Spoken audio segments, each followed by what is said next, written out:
the mobility exercises that we went over in the workshop.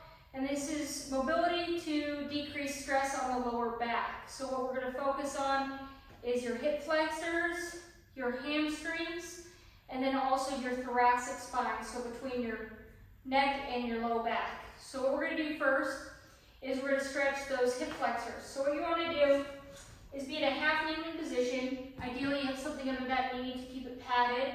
And you're going to do a posterior pelvic tilt, meaning that you're going to engage your core muscles and you're going to engage your glutes. And you're going to do a posterior pelvic tilt as if you're dumping water out of the bucket, right?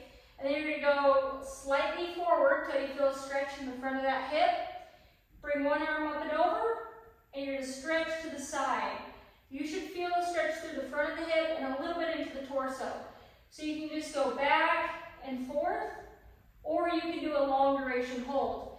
If you're about to do yoga, again, dynamic stretches are ideal versus like a long held stretch, okay? The next one is going to be an open book, and this is to open up your thoracic spine. This can be done laying down in a sideline position, but I'm going to show you with a half kneeling position against the wall. You're going to have knee up against the wall and your arm against the wall, okay? And then what you're going to do is arm against chest, try to get the opposite shoulder to the wall and back.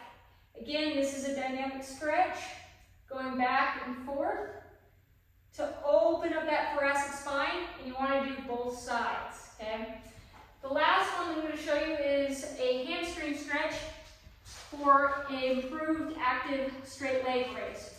So, I like a elastic band or a belt, doesn't matter what you use, just as long as you can put it at the bottom of the foot. And you're going to lay back, you're going to bring your stomach, contract your stomach a little bit. And what you're going to do is keep this leg flat to the floor. You do not want to see it arch up. That means that you're just going into your pelvis and your low back. So you're just going to go into that hamstring stretch, hold.